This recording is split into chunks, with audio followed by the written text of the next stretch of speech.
Thank you. I'm delighted to see all of you here this evening for this very timely discussion. And I'm very excited to have my personal friend and my colleague in the Biden School. I haven't learned how to describe myself in the past tense. Yes, some of you know that I recently retired from the Biden School, but in any case, she is my colleague in the Biden School of Public Policy and Administration, and Nina has degrees in architecture and in environmental science and urban planning. She has done significant work in the academic sphere, but also in working with people in the community to make for social changes that she believes are important to improving our environment. So I'm delighted to have her here this evening. As is our tradition, she will talk about her research for a time, and when she is done, we will have the opportunity for questions and answers exchange with her. So Nina, I turn it over to you. Thank you, Casey, and thank you all for spending your Thursday evening with me. I hope you can hear me okay, and I am going to try to share my screen.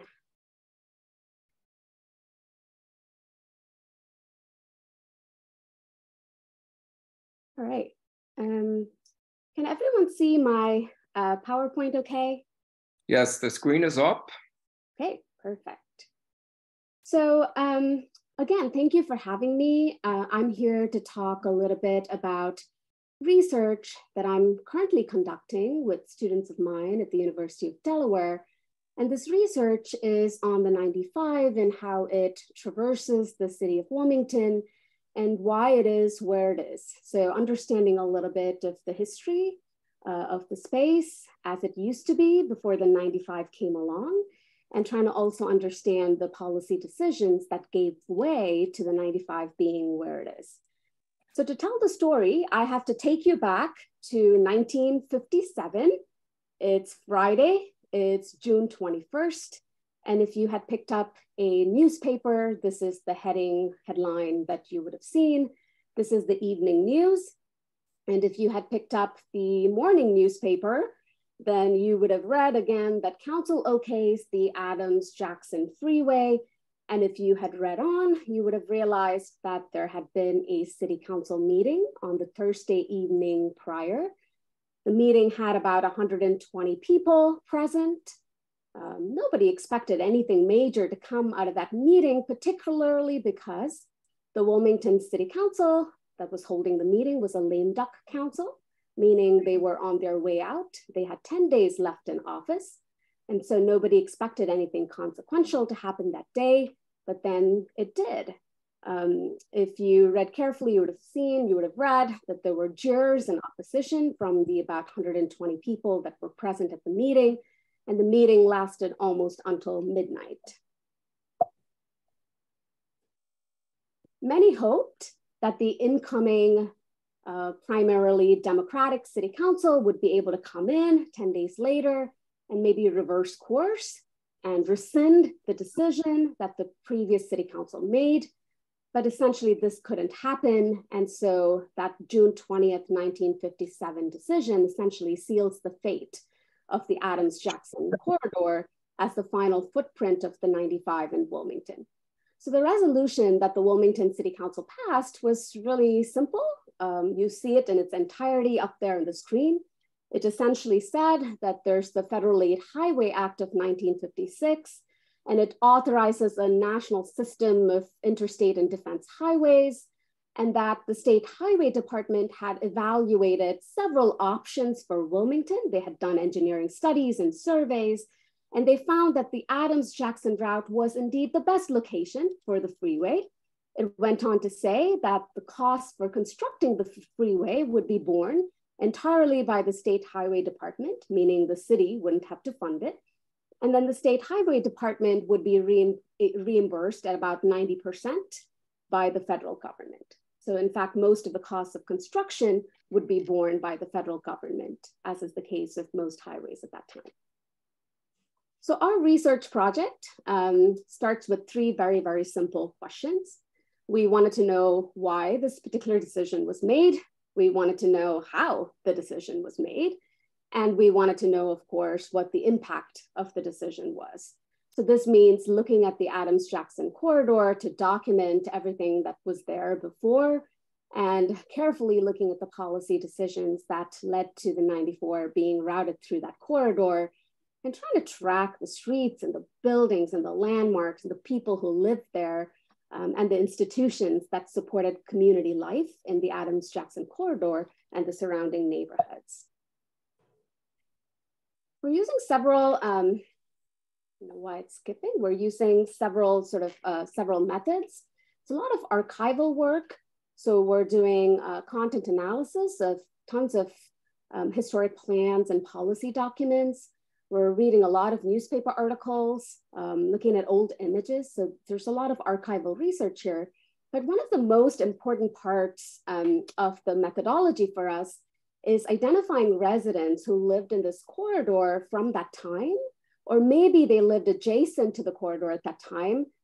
So we're really hoping to track as many residents as possible and memorialize that oral history, if you will. So if you yourself might have lived in that corridor or in one of the closer surrounding adjacent neighborhoods, or you know someone else that lived in that space and would like to talk to us, please feel free to give them our contact information, particularly my email, or feel free to reach out to me directly.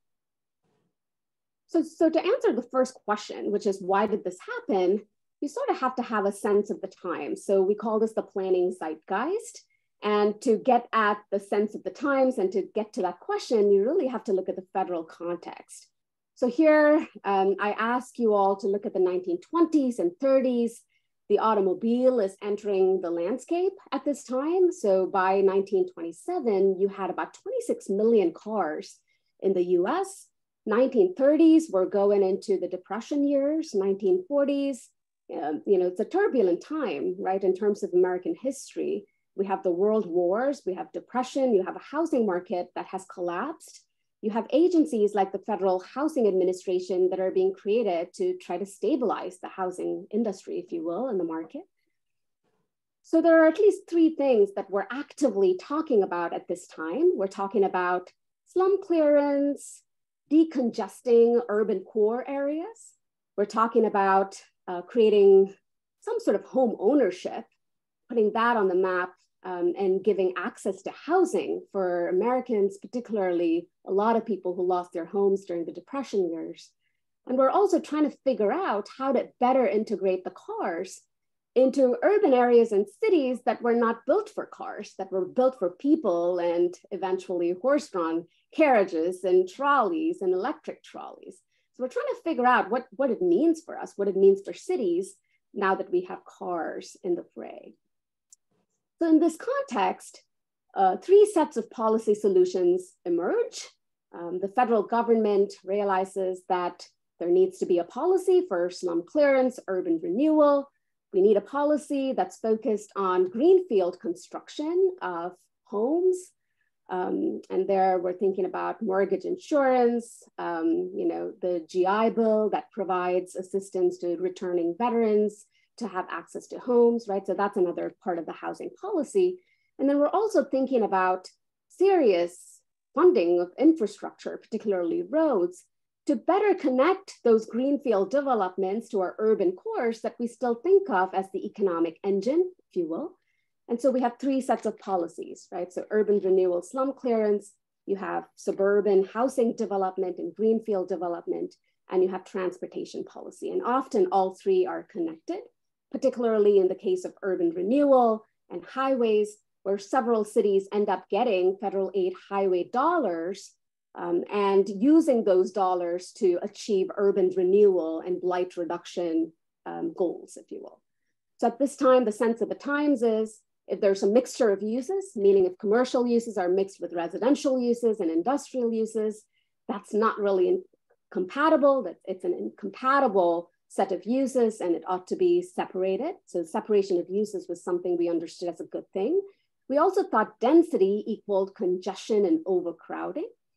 We looked at the diversity of people living all together as inharmonious, and we thought of transportation investments in a way of connecting the city to more polycentric peripheral regions outside of the urban core. So the planning zeitgeist continues.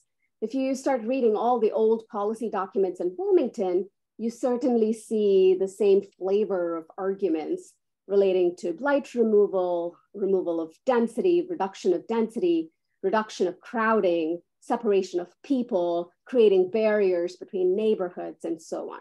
So as we look at tons of documents that justified why the 95 ended up being in the Adams-Jackson corridor, there are 5 buckets of explanations that we can create through the research. One of the arguments that gets made over and over again is the efficiency argument. And here, if you look at that map that's on the top of the screen, you see the Adams-Jackson route, and then you see the alternate route that was also being considered at that time, that's the Bancroft Parkway route. And one of the arguments that was made against the Bancroft Parkway route and in favor of the Adams-Jackson route was that the Adams-Jackson route was more straight, linear, straight through the city. And this means there was mileage savings for those who would be driving. And there are reports that calculated exactly how much those user cost savings would be. And it turned out they would be $699 per day. And that in 40 years, you would recoup all of the extra costs that would be involved in clearing homes in the Adams-Jackson corridor, which would have been an added cost compared to other routes where there wouldn't have been so much of a demolition of homes and displacement of people. So the efficiency argument of how do you create a route that's easiest for traveling motorists, that results in mileage and cost savings for traveling drivers, and extensive cost tabulations to show those efficiencies, savings, if you will, were made in justification of this particular route through the city. Another big argument that you'll see if you look at the policy documents is access. So at that time in Wilmington, you had a lot of urban renewal. Some of you might be familiar with the Poplar Street projects, et cetera. So slum clearance and urban renewal were most definitely priorities for the city, for planners, for policymakers. And you see a lot of this on the eastern parts of the city.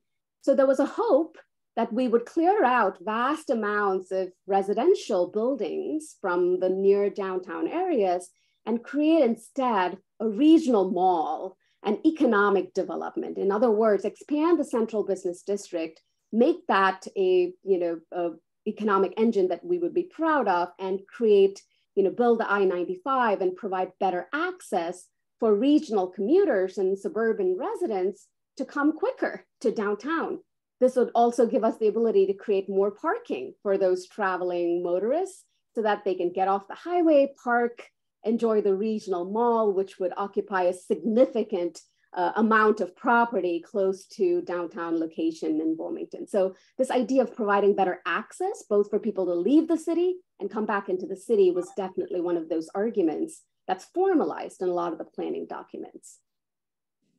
Another argument that gets made repeatedly is how the highway would look more attractive if it was located in the Adams-Jackson corridor because of the width of the block in the Adams-Jackson corridor. It turns out that that Adams-Jackson corridor, the width was much greater than what it would have been had that location been in an alternate route. And so you see there in the rendering a whole lot of green space.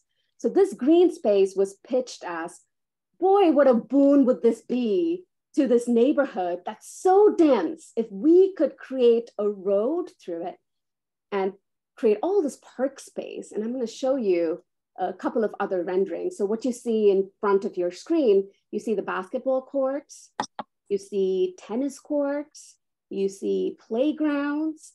So the case was made, gosh, now people have to walk a few blocks to get to a small urban park and playground. wouldn't everyone have better access to green space if we had green infrastructure surrounding this highway, if you will? And we certainly see a lot of beautiful renderings and sketches in terms of how attractive the highway would look going through Wilmington.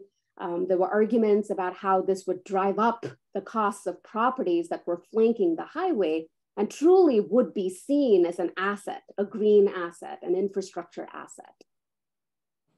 Another argument that you see repeatedly is that the highway itself could be used to clear blight. Yet again, a reflection of the same arguments that were being made at the federal level. So in the city of Wilmington, if you look at planning documents, there are three characteristics, three criteria that were used to define blight. One was the building had to be at least 50 years of age, check. A lot of the buildings in this corridor were at least 50 years of age. They had to be low rent, meaning they had to be affordable housing. And the buildings maybe were in dilapidated condition, or they did not have indoor plumbing by way of a private bath. So the city did extensive surveys to figure out which blocks would have how many percentages of buildings that met one, two, or all three of these criteria. And using that tabulation, the whole city was marked up in the map that you see at the top of your screen, color-coded maps to show which parts were most blighted. And sure enough, I'm showing you here on my slide the two different routes, right? The originally proposed Bancroft Parkway route, and you're seeing at the bottom the Adams-Jackson route. And you can clearly see that the Adams-Jackson route is traversing through more blighted areas of the city as opposed to the Bancroft Parkway route, which does not have too much blight surrounding it. So the case was made, why not do two things at once? Use the highway as a way to clear some properties that are in dilapidated condition and redevelop the area by creating a really attractive parkway in many ways. Another argument that we see is made in the planning documents is that the highway itself could be used to divide neighborhoods, meaning if the highway were to separate the city into two halves, to the right of the highway going south to north, you'd have the economic engine and downtown and parking and everything else. And to the left of the highway, you would have the residential development, right? The neighborhoods that existed, Cool Spring, Tilton Park, etc. Right? So this is actually a passage of a paragraph from the city's land use plan, which is the formal planning document at that time. It says the central business area of Wilmington now has a population density of 31 persons per gross acre. It should be the ultimate goal to eliminate all residential development within the central business district. So that was a goal that was formally articulated in the comprehensive plan of the city. Here you see another official planning document, and I have a quote from there. It says a substantial part of neighborhood 2 is devoted to commercial, office, and industrial uses, and the excessive coverage resulting from small lots, this density represents a congestion that's incompatible with healthy living conditions or economic development.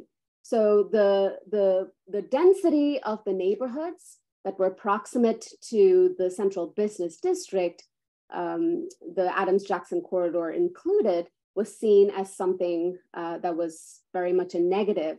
And if there was a tool such as the highway to break up that density and create a little bit of relief, then it was seen as a net positive for the city through the official planning documents for the city itself. So the how was the decision made? So that's the second question, right? So we tried to answer the why, and it's not a complete answer, but it's somewhat of an answer at this point. So if you think about the second question, how was this decision made? There's a very brief timeline of how the decision to locate the 95 on the Adams-Jackson corridor was made.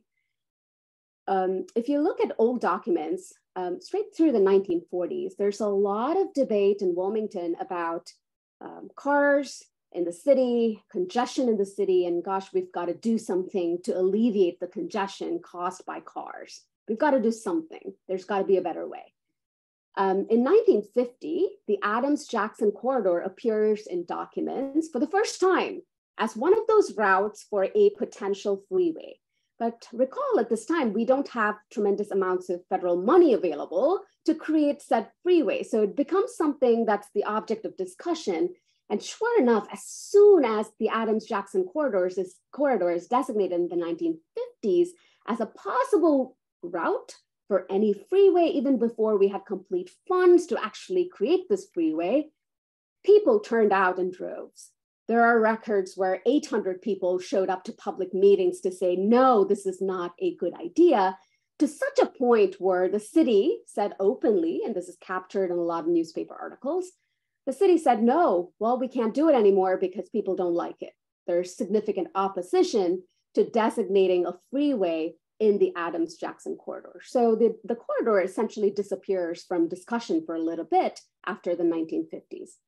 Of course, 1956, you have the Federal Aid Highway Act that's passed, and this now makes freeway construction very much a possibility because now there's direct dollars tied to it. Okay?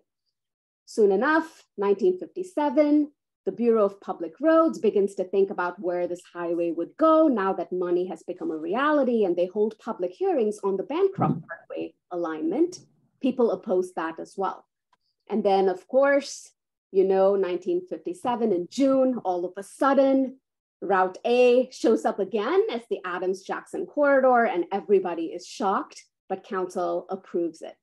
For those of you who want to learn a little bit more on the politics of what actually happened on that June 20th meeting where council changed its mind, Carol Hoffaker's book does a great job of tracking just that one day and going behind the scenes to talk about what happened behind closed doors, that council changed its mind and finally authorized a freeway, not in the Bancroft route that they had had public hearings on, but in this Adams-Jackson route that they had not had a single public hearing on at that point in time.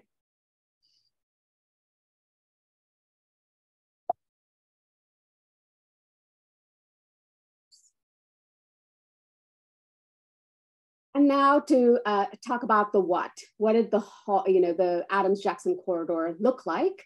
And I know we have very little time here today, so I want to show you guys as much images and maps as possible, right? So this is the third question. What did this area look like?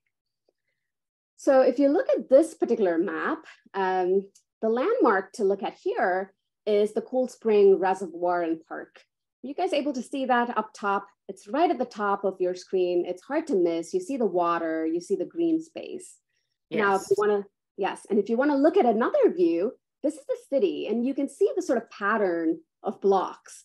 So there's a rhythm, it's a grid street pattern. And again, you are seeing the Cool Spring Park and the reservoir. I think you're able to see it sort of center right of the screen.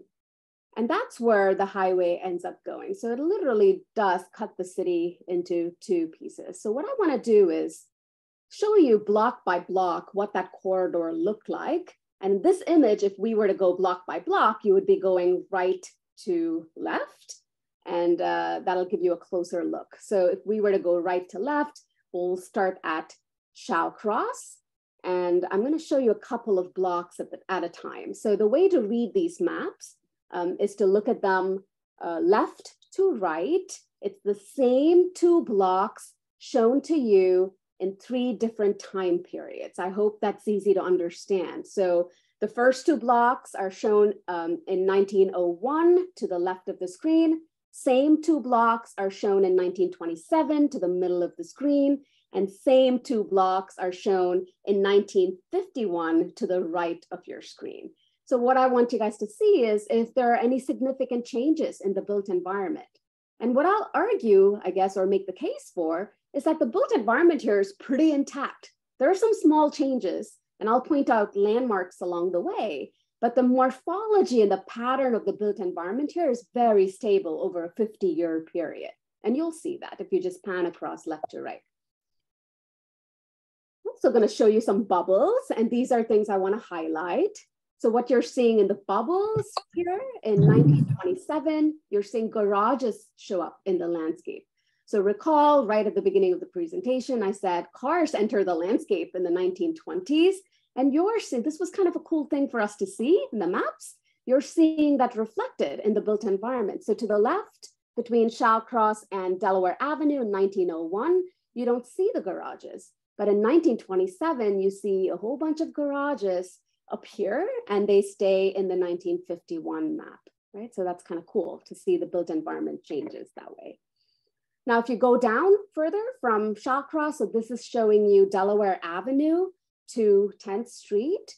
And again, you're seeing a few blocks, couple of blocks. You're seeing them in 1901, 1927, and 1951. And we're going to use the same kind of pattern as we march down through the blocks between Adams and Jackson. And the things I want you guys to notice here are in the bubbles. So you're seeing Parkway Theater appear here in my bubble, and it becomes the Ritz Theater later on in 1951. It's an active theater. People are enjoying shows there. And the other thing I want to show you is the bubble to the bottom. And this is close to the Cool Spring Park and Reservoir, where it's an open space at one point in time. And then you're seeing St. Paul's Church show up in 1927, and the church stays in 1951. So this church would have been flanking the park and playground that's currently attached to Cool Spring Reservoir. And I think you all are familiar with the Park Avenue residences that are being renovated and that were recently renovated. So you see some glorious mansions here, and it's flanked by St. Paul's Church. If you keep going further south, now I'm showing you between West 10th and 8th. And the things I want you to notice again are a whole lot of garages popping up in 1927 and staying in 1951 that you wouldn't have seen prior to 1901.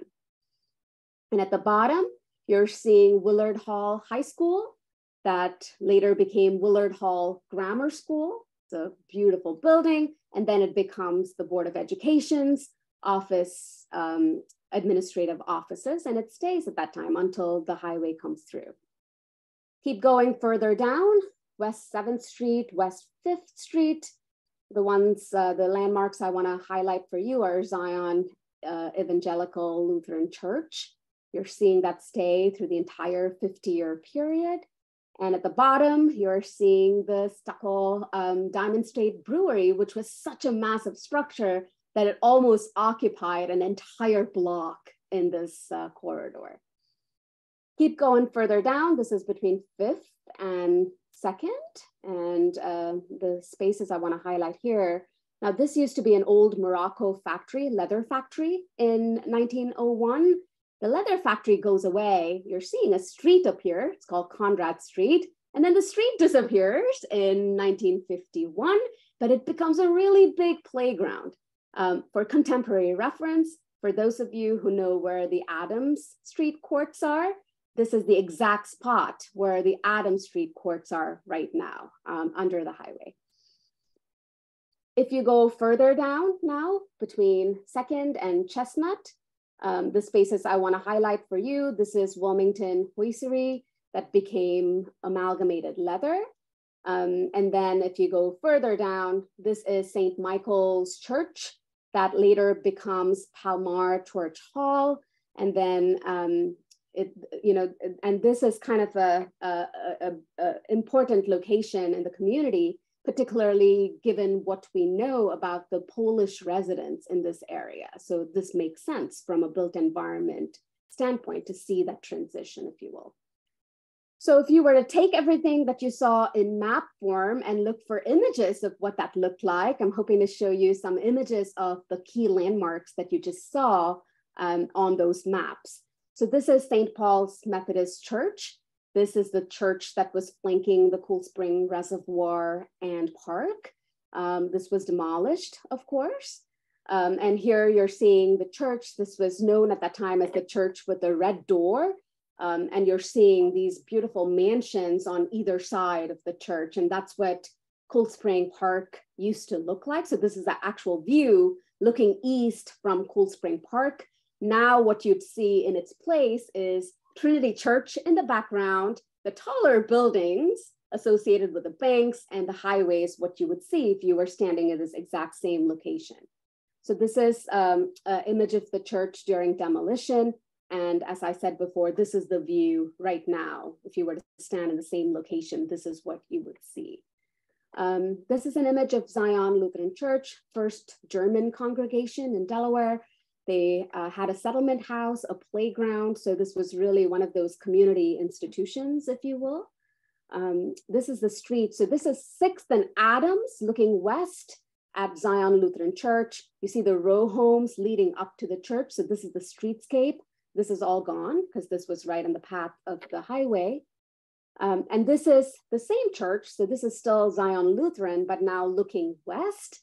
Now, for those of you who want to go to the same spot and see what the space looks like, that stone wall in the building at the bottom to the left still remains. So if you were at that same spot, you'll be able to see that stone wall, except you'd be facing the highway as it runs through where Zion Lutheran Church was. The church was demolished.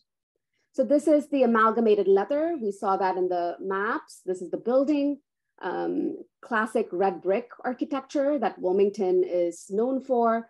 Existed for a long time. It closed for 95 construction and never opened. The brewery, which I said occupied almost the width of an entire city block. This is the Stucco Diamond State Brewery, again, red brick architecture. Was operational for a long time, and when it stopped operating, it became a furniture store, which was also operational for a bit, and all of it was torn down when the highway came through.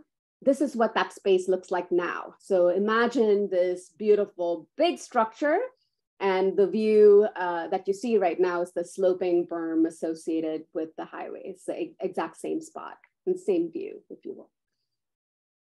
The Willard Hall school building, that was the high school, grammar school, and then the Board of Education's administrative offices. This is what that structure looked like. And this was directly in the path of the highway as well.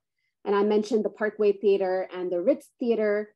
The last show that was offered in the Ritz Theater was Too Late Blues and The Joker is Wild. So these were the final shows that you would have seen at the Ritz Theater before it closed down and was demolished. I believe this was, the last show was in 1962. So what you're seeing is churches, cultural institutions, community institutions, schools that were demolished. So this is the Ritz Theater being demolished, coming down. You're gonna see a lot of roads that look like this, where you had, today what we refer to as mixed use zones, where you have maybe commercial or stores at the bottom and houses on top. You had a lot of corner stores in this neighborhood. And this is what this neighborhood looked like. This is what the blocks in between Adams and Jackson looked like. And there was a great distribution of community institutions like churches and schools and cultural institutions at this place as well, at this corridor as well, that made way for the 95. So you looked at sort of the built environment through those maps, looked at landmarks through those, old archival, beautiful images. We did do interviews with residents who lived in the corridor or around the corridor at that time, because we wanted to know what life in the neighborhood was like. So this is, again, one of those beautiful aerial images. And I think you're able to spot where Cool Spring Reservoir is. If you're not able to locate it immediately, it's to the bottom right of my screen. And I'm going to show you. So that's where the 95 makes its way through the city. And the green box shows you, oops. Let me try to go back. The green box shows you the Park Avenue residences that were just recently renovated, and they still stand. But the white box is where the highway came through. And right next to the white box, you're seeing Trinity Church. I hope that's visible to everybody. So one of the residents we interviewed talked about the kind of life people lived. The quote says, they would call to get the car brought up. And when they came home, they would call Walker's garage, and Walker would come and take the car back. So the garages that you saw on the map were used to house cars that wealthier residents had. And Walker had this valet garage service where folks would call him and he would drive the car up to the residence and he would take the car back when folks came back home from work. After World War II, they took part of the house, turned it into an efficiency. The third floor was an apartment, and we had the same people live with us, I thought of as family.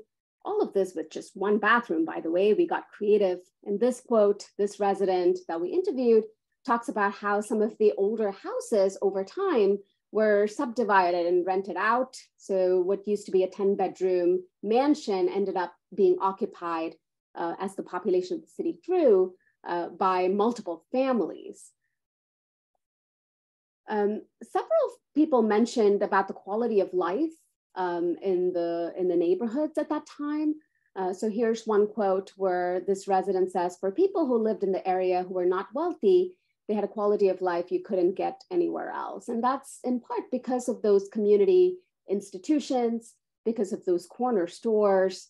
The streets were very pedestrian friendly. So everyone was out on the street, everyone was out on their stoop. People knew each other. There were those strong and weak networks and so on. This particular image that you see Trinity Episcopal Parish there on the screen. And to the left is where the highway goes through. So the church remains, of course, but everything that you're seeing to the left of that image does not exist anymore. So that's where the 95 is currently. And you would be able to actually stand in this exact spot and see how different this neighborhood would have been at that point in time. This map shows you those very sort of civic institutions that I was talking about. So all the sort of black blobs that you're seeing on the map show the blocks that had civic associations in them that show some measure of civic life. And you can see those black blocks all around the 95. So essentially when the 95 drove through the center city, created a vacuum, if you will, and cleared out a lot of the civic associations and civic institutions that held that neighborhood and community together. I love this quote because this talks about how kids were always out walking around. So this person we interviewed said, my parents would give us 29 cents with 8 cents for the trolley. We would walk down, go to the movies. It was 10 cents to get into the movie and you get popcorn and whatever for a quarter, you could do it. You walk there and you walk back. We walked to Salesianum all the time and the gang started at the Brandywine and you picked up people as they came along and we're talking 100 people by the time we got to Salesianum. So imagine 100 kids running down the street. It just looked and sounded like a great time, community life. We had a couple of other quotes about just how well kept the neighborhood was. And this stands in stark contrast with those maps that you saw that depicted blight. So, but people took care of their property. So here's a quote, says, we walked all the time. We were Catholic. We went to St. Paul's Church. We walked to Market Street. We walked to King Street to do grocery shopping. We walked. But it was nice because everyone was so friendly and so many people were related and there was always someone to visit. The quote above talks about this man in the neighborhood who kept his limestone steps so clean that he was known as that person who would pour bleach down his steps to keep them sparkling white and clean and neat. These speak to just how invested people were in the neighborhoods and the homes and the community. The what again, what was this corridor like? One thing that doesn't get talked about too much is that period of time between when the decision to route the 95 through the Adams-Jackson corridor was made and to when the construction actually started. So this is a period of about 7 years where things were in limbo. You knew the highway was coming, you knew there was money for it and they're going to start buying property, and sure enough they did.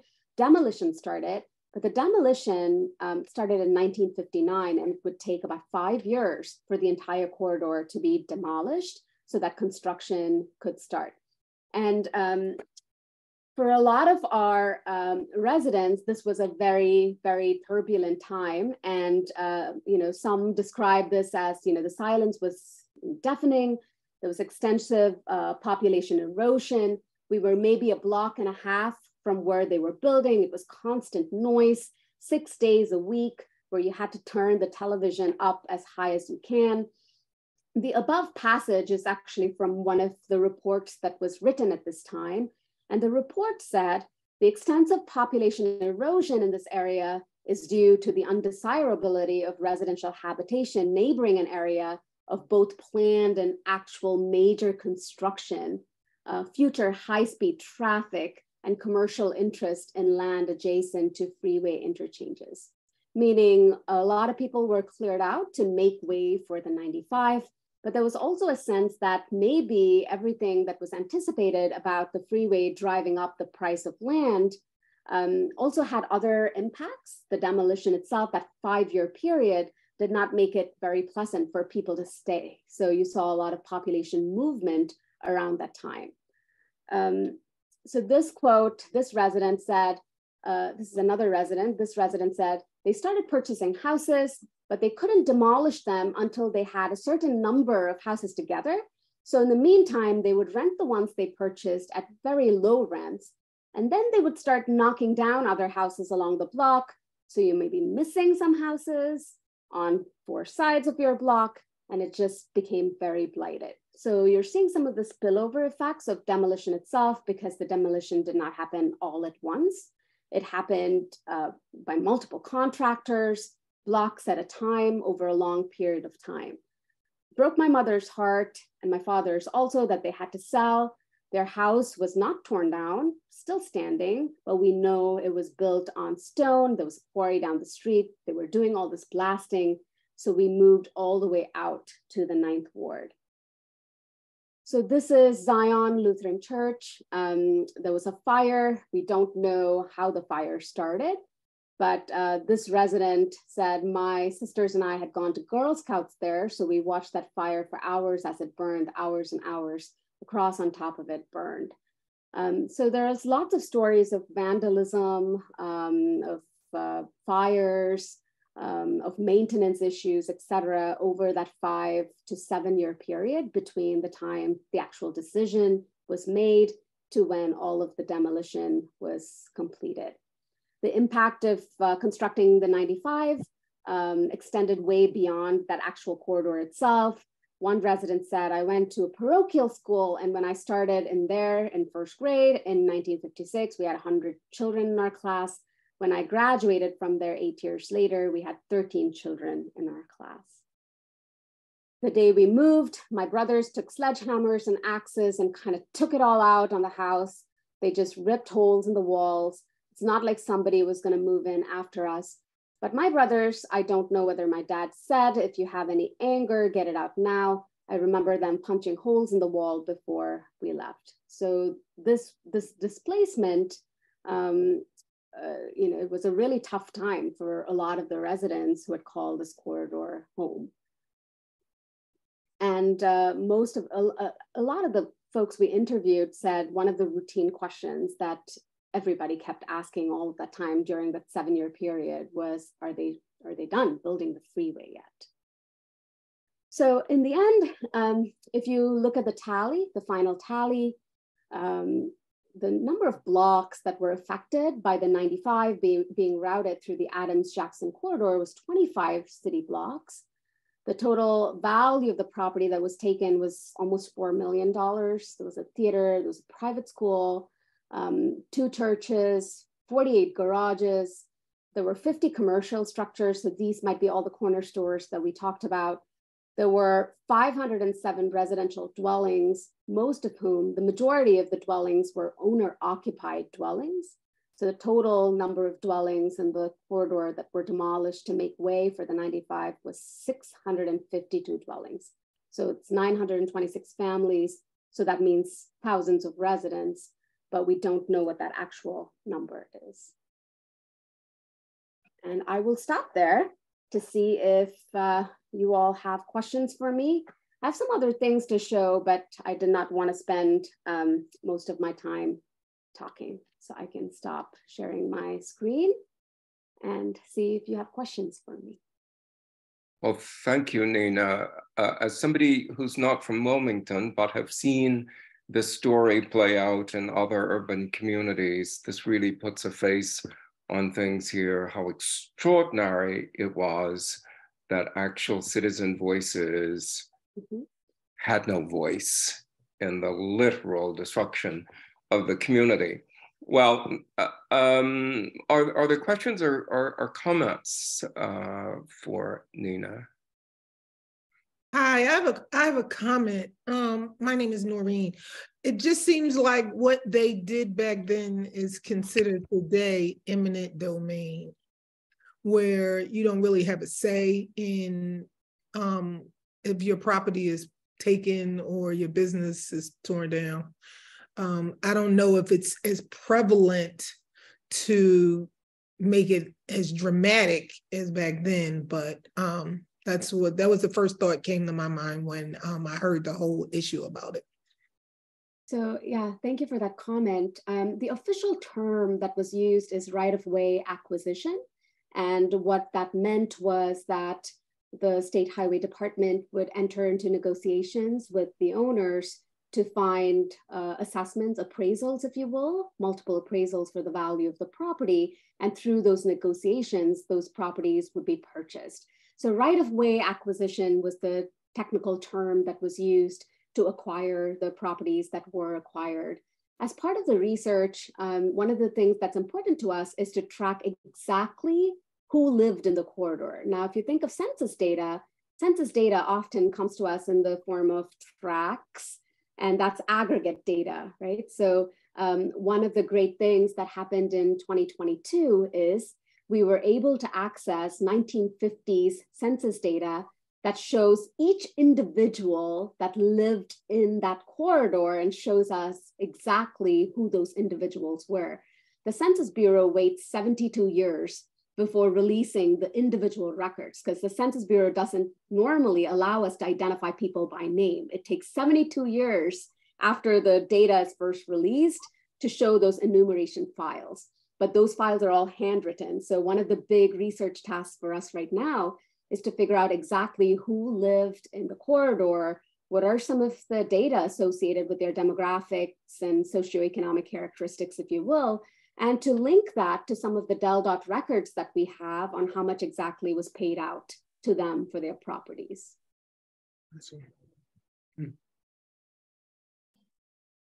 Sue has her hand up. Yeah, I grew up in Wilmington. Actually, my family lived in Canby Park when we first moved to the city, and then to the Boxwood Road, Maryland Avenue area, and then out to the suburbs. And so I watched a lot of this. I left Delaware in 1963. And, but I had a summer job that summer taking the census in the city of Wilmington, and we went block by block. Yep. And I remember Poplar Street Project A. They had leveled, I don't know how many blocks, 18 blocks, a huge number of blocks. And as you walk by them, they were piled with bricks and wallboard and bathtubs and toilets. They had simply leveled the buildings, and they sat that way for years. And I remember being astonished that they couldn't at least have cleared them to make playgrounds. I went off to college, and one of the courses that I took was in city planning, and a woman named Jane Jacobs wrote a book called The Death and Life of Great American Cities, because there was so much slum clearance going on in the country at that time. And she pointed out with great insight that the healthiest blocks were those mixed use blocks that you described, where there was a combination of residence and commerce, so that if you walk down to the corner store to get a popsicle, I mean, there were people on the streets, there were people sitting on the stoops, there was vitality, there was vibrancy. And it's just astonishing to me, the view of these blocks as blighted and prime candidates for slum clearance of inharmonious people. It echoes the words of the Federal Housing Administration and the redlining and the residential security maps in cities across the country. It's just infuriating and so tragic. So unnecessary. Thank you, Nina. Yeah, absolutely. I have a question. What happened to all those park drawings in the original architectural drawings? When were they put aside and decided not to be implemented? Do you know? Yes, they exist in drawings alone. They never materialized.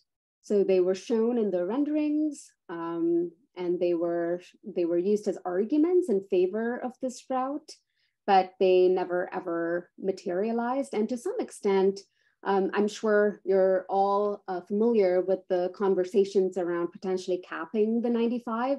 So in other words, we're starting to think about green space in that corridor again. And it's just a sort of interesting context within which to think about it, especially given how the highway was sold when it was constructed. So those exist just in architectural renderings alone. They were never ever implemented. But what is really fascinating is, the same arguments were also made with 495. Now I can't say this with certainty, but there was about the entire stretch, but when 495 was being discussed, there was a lot of, pushing of 495 is going to be great for us because the Cherry Island landfill area is going to become a big park. And that was part of how that was sold, and that never materialized either. So you're sort of beginning to see a trend with the two major freeways in the Wilmington area and how they were connected and being sold as opportunities to create more green space. I have might be a two-part question. I was a member of Zion Lutheran Church between 1957 and 1964. I was a child, but I remember some of what you were talking about. What was the genesis for your study right now? Yeah, so I moved to Wilmington in 2012, and even when we were trying to come take a look at the city and figure out where we wanted to live, it was very apparent to my spouse and I that every neighborhood in the city had a different sort of development story and context and culture. And very quickly, we realized that Trinity vicinity and Cool Spring, Tilton Park, and the Triangle area and Trolley Square and Highlands, they all had their own individual identities, right? So Wilmington, we came to see, even as outsiders to the city in 2012, as the city of neighborhoods. My spouse and I eventually ended up buying a house in Cool Spring, Tilton Park, near 9th and Franklin. And, I'm an urban planner. So one of the things that I always do is observe the built environment around me. But even for me, that 95 was this barrier. Yes, there are those streets that cross over the 95. I lived on 9th Street, so I know there's a street that connects my neighborhood to downtown. But for us, essentially, it could have been a barrier that was just cemented in stone because it was very difficult to pass it. So it was a visual barrier. It was in many ways a psychological barrier. And of course, it was a physical barrier as well. So the thing we kept asking, again and again, particularly from a planning perspective, is just does not make sense. The city of neighborhoods with, that much history, why build a highway here? So it was part curiosity for myself and my students. And then when the opportunity presented itself, and this is way before the infrastructure bill and the CAP conversation happened, that ended up just being coincidental. That did not drive the research project itself. So my students and I decided, let's ask that. Let's go figure out the answer. Why was it routed through the Adams-Jackson corridor? It's a good question to ask. So it's been a project that's about 2 years in the works. And as with archival research, just assembling the material, putting the material together has taken a lot of time to assemble the background material to push the research forward. Now, will your study be used for future projects for, as you say, the capping or green space around the highway?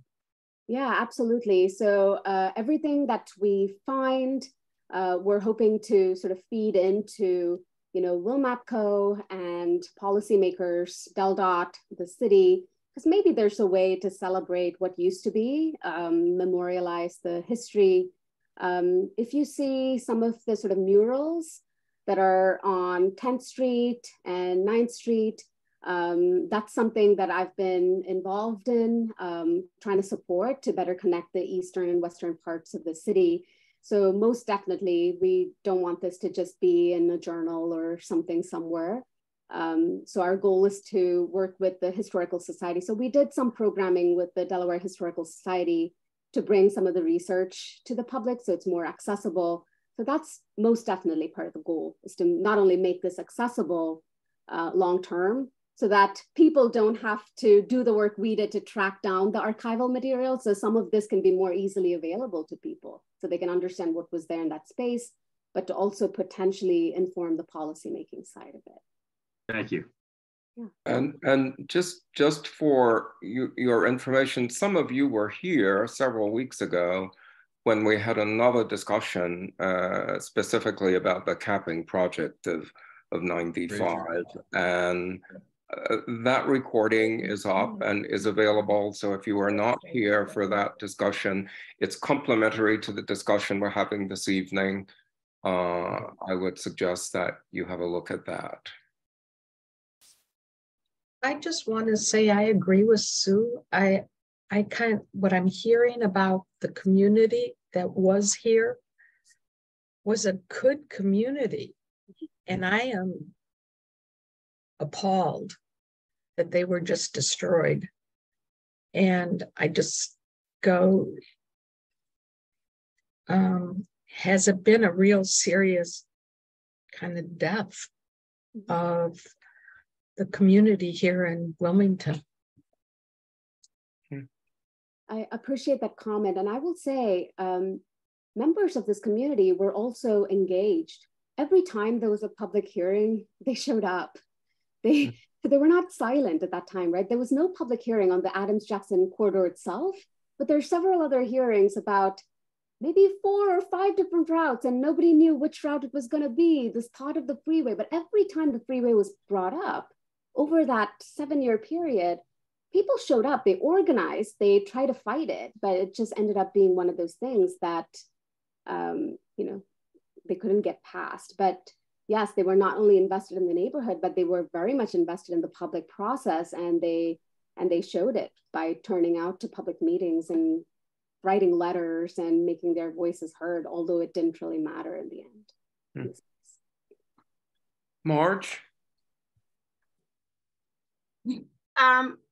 I just want to say I agree with that last comment that I guess it was Marty that said, except that I guess I'm the devil's advocate here. At the moment in the 1950s, late 50s, the American dream was to be in suburbia. I don't know. I just think it gives us pause every time we decide to do a project any place, to figure out what the implications are, because I think as you describe what they decided to do here, the people that were deciding it, not the people who lived there, obviously, but the people who were deciding it, thought they were doing something that was good. And it's a fault that we all fall into every time we try to plan something for what we think improvement should be. If we see a helicopter, if we see SWAT, if we see a cruiser, stop, take out the engine blocks, keep moving. Who needs to get hurt? These girls like to test you though. Someone needs to mute. Someone needs to be muted. I'm trying to see who. I'd like to say something. This is Lloyd Casson. I grew up in Wilmington, and I will never forget coming back from the Army, and Poplar Street Project A was already in progress. And it was just amazing to see so many properties right in the area that I lived in, just destroyed. And the idea was getting rid of slums. Slum clearance was what it was called, or urban renewal was the fancy name. And I began to call it, along with others of us, Negro removal. And I think that we need to, I really do think that there was a racial component to all of this. There was no real concern about the future of the people who lived on the East Side where I lived.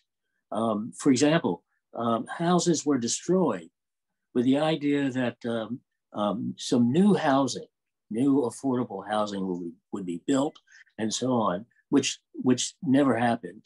And so there was this movement all the way over to the Northeast, the Riverside, in areas that are now totally destroyed in so many ways. Almost every day I drive down 9th Street where I lived, just to look, just to remember. And Wilson Street, the street that I lived on, doesn't even exist anymore, just totally wiped out and gone.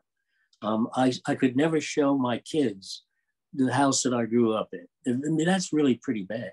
And I never felt that the agenda had much to do with the rebuilding of houses or the gardens at I-95, but the agenda was movement, was getting rid of the population that was there for, generally speaking, for commercial and industrial reasons. I don't think it was for reasons of gentrification. The opposite was going on at that time. This was the GI Bill, and so there was white flight at that time. So they weren't rebuilding for white people. And I wondered why then, and maybe you've thought about this. It would have been better if the city really was concerned about conservation, especially since lots of those homes were owned by people, that there might have been grants or loans or something to improve the property that was there, such as happened in Philadelphia, for example, around Society Hill and places like that, where the old place is given its colonial look and so on, and the property is conserved, and people are not displaced.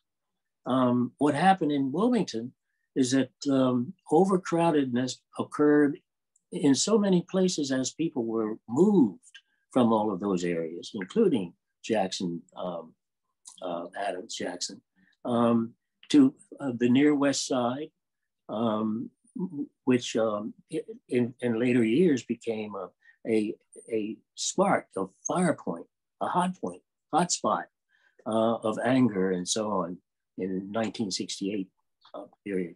And overcrowdedness, as I said before, in the northeast of Wilmington.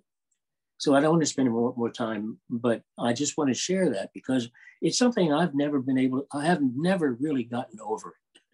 I really haven't. It's something that will just burn in my heart for probably all my life, to have watched whole communities wiped out as they were,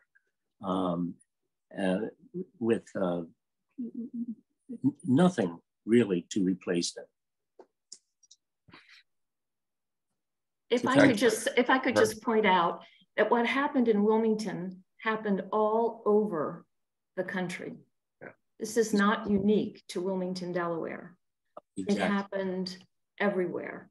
And there are a lot of cities who are rectifying that now by actually rerouting the interstates or taking the interstates and turning them into surface streets. Actually, Wilmington had the chance to do that with the millions of dollars we just spent on redoing I-95, but we missed the opportunity, or those who perhaps had the perspective to consider it did not consider it. But this happened, it happened everywhere.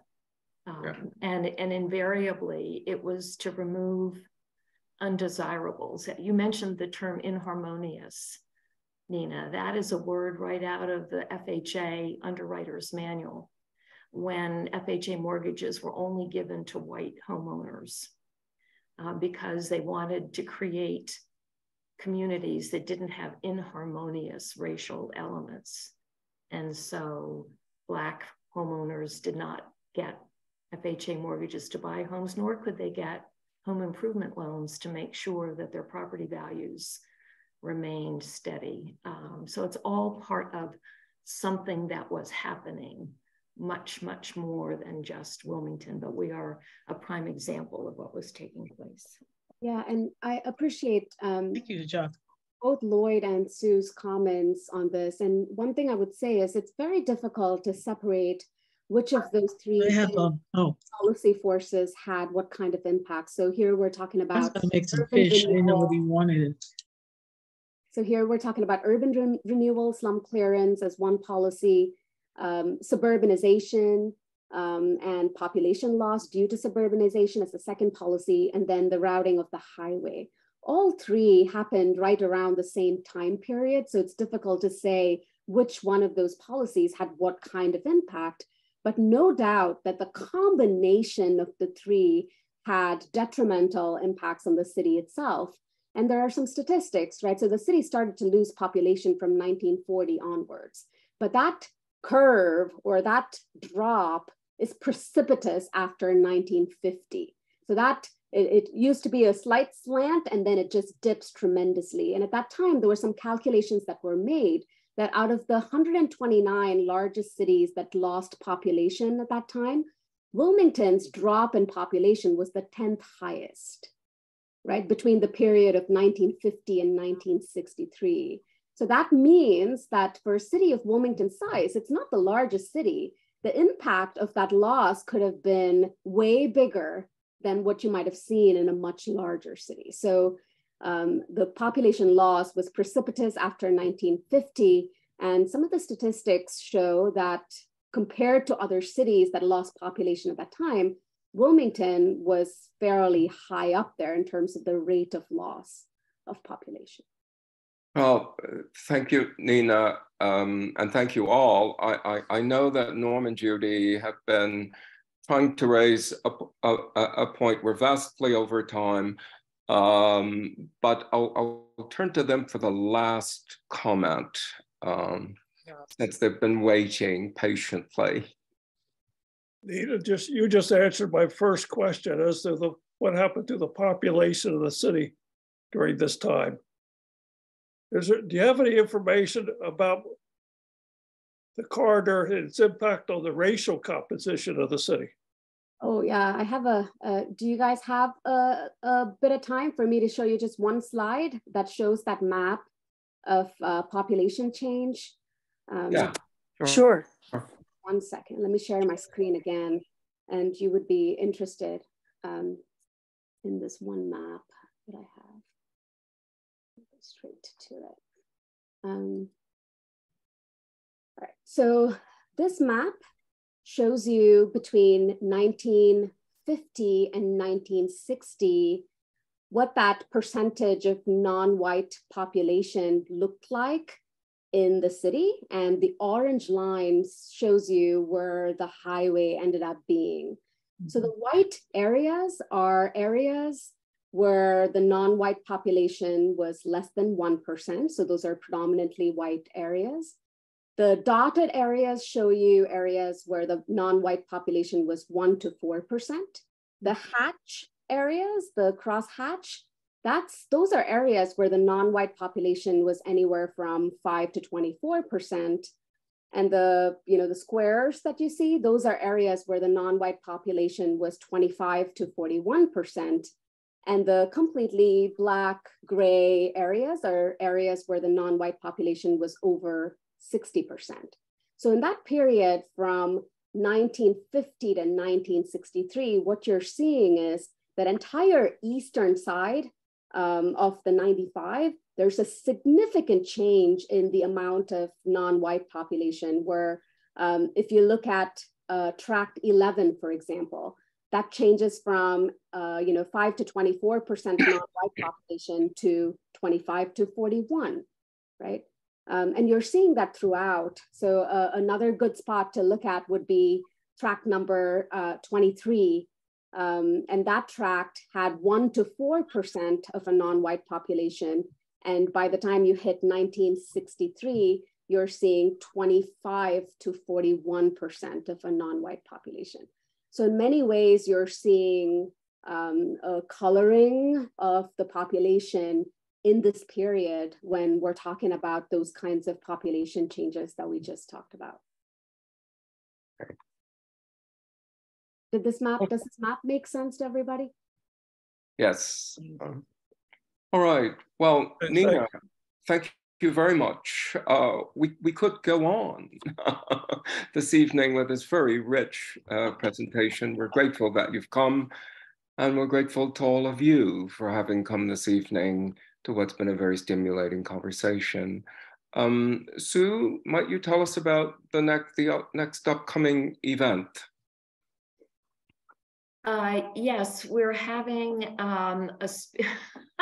it suddenly occurs to me I can't remember the topic for next week. I'm sorry.